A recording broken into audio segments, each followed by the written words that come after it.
दोस्तों नमस्कार, मैं मनोज कुमार शर्मा आजाद हिंद आवाज न्यूज के लिए आपके बीच में एक बार फिर। जी हां, आज मैंने कुछ भिखारियों को सड़क पर दौड़ते हुए देखा है। मैंने आज किसी सुल्तान को सड़कों पर भीख मांगते हुए देखा है। क्या आपने ऐसे किसी व्यक्ति को देखा है? अगर किसी व्यक्ति को देखा हो तो कमेंट करके जरूर बताइएगा। जी हां, आज उनके भक्तों को भी भीख मांगते हुए देखा है।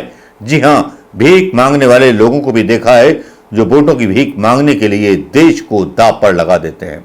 मैंने आज फिर आरएसएस का वो चेहरा देखा है जो आरएसएस कभी सुभाष चंद्र बोस की लड़ाई में शामिल होने वाली आजाद हिंद फौज में मतलब जो थे लोगों को निरुत्साहित करते थे।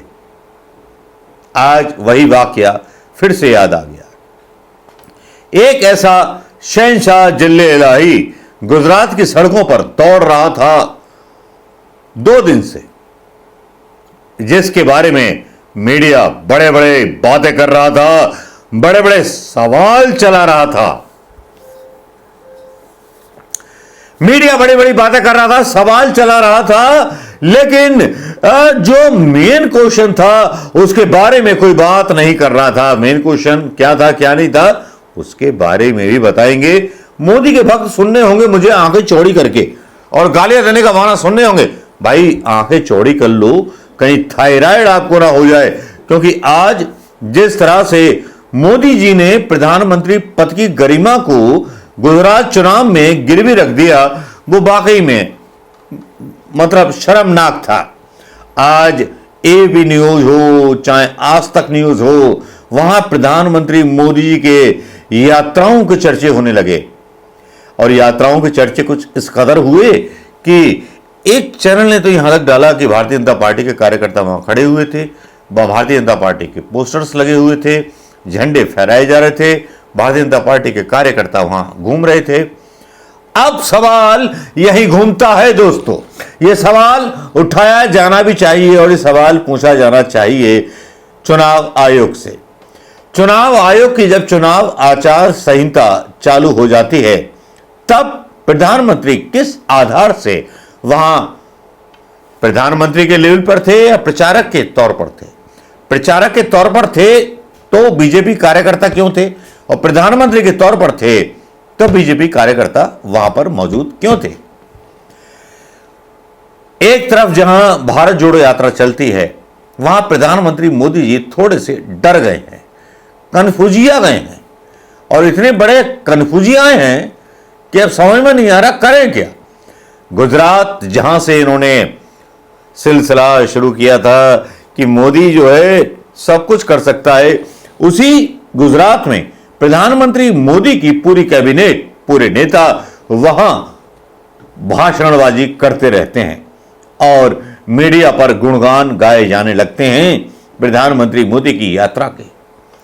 पहले यात्रा तय करते हैं प्रधानमंत्री मोदी 50 किलोमीटर की, और 50 किलोमीटर की यात्रा में जब रेस्पॉन्स नहीं मिलता तब यात्रा हो जाती है 5 किलोमीटर कि देवी की एक मंदिर के दर्शन को जाना है और धर्म की बातें कही जाती हैं मीडिया के द्वारा। क्या ऐसा कोई प्रधानमंत्री देखा है आपने कि जो धर्म की आड़ में और हिंदुत्व की आड़ में वोट मांगता हो? हमने ऐसे बहुत से प्रधानमंत्री देखे हैं जो केवल और केवल अपने विकास के नाम पर वोट मांगते थे। ये ऐसा प्रधानमंत्री हैं हमारे साहिबे जिले इलाही, जो चुनाव आयोग को अपनी चप्पल दिखाते हैं, 10 नंबर की चप्पल चुनाव आयोग को मोदी जी दिखाते हैं, और चुनाव आयोग इतना बेशर्म है कि इस पर कोई संज्ञान नहीं लेता। भाई आज नहीं पता चलेगा चप्पल का ज्ञान, कल पता नहीं चलेगा चप्पल का ज्ञान, तो कल परसों तरसों तक तो हो जाएगा चप्पल का ज्ञान। भाई खबरें फुसफुसाती हैं, हवाओं की तरह बहती हैं, और ये हवाएं जो चलती हैं ये बहुत कुछ कह देती हैं। जिस तरह प्रधानमंत्री मोदी, अब चप्पल को रख लेता हूं पैर में, जिस तरह से प्रधानमंत्री मोदी जो थे प्रचार के चक्कर में मीडिया को लगा रखा है, सबको लगा रखा है। भाई प्रचार हो रहा है जम के, भारतीय जनता पार्टी के झंडे लहराए जा रहे, लेकिन चुनाव आयोग जो है कोई संज्ञान नहीं ले रहा।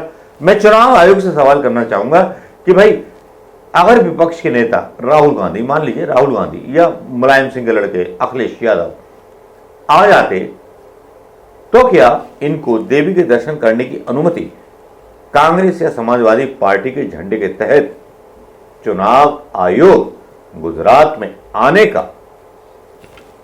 कोई क्लियरेंस देता? शायद नहीं देता।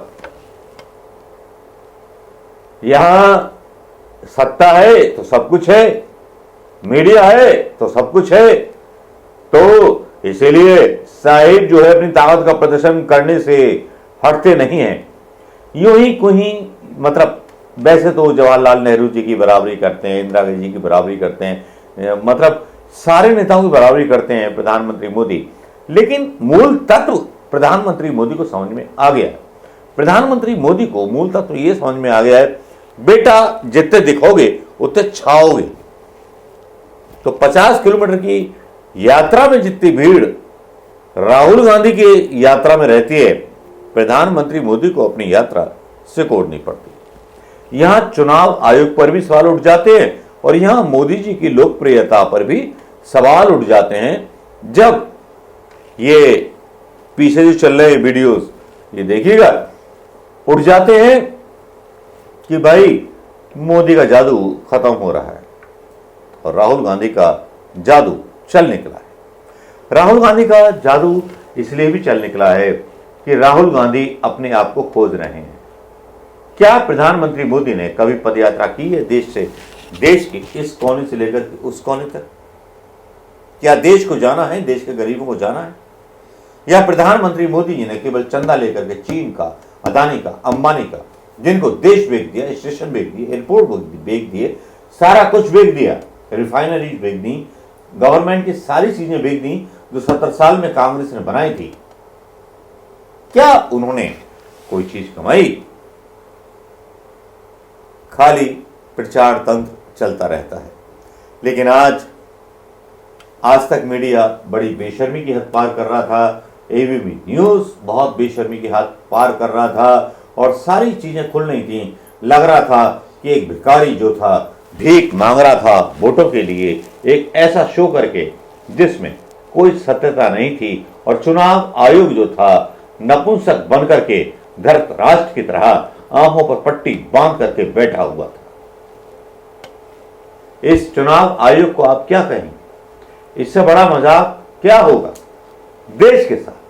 जो चुनाव आयोग इतना देखते हुए प्रधानमंत्री मोदी जाते हैं, जाइए प्रधानमंत्री मोदी जाएंगे, लेकिन भारतीय जनता पार्टी के झंडे वहां फहराए जा रहे थे, भारतीय जनता पार्टी के समर्थक वहां मौजूद थे। क्या इस पर चुनाव आयोग, नामर्द चुनाव आयोग क्या संज्ञान लेगा? नमस्कार, जय हिंद दोस्तों।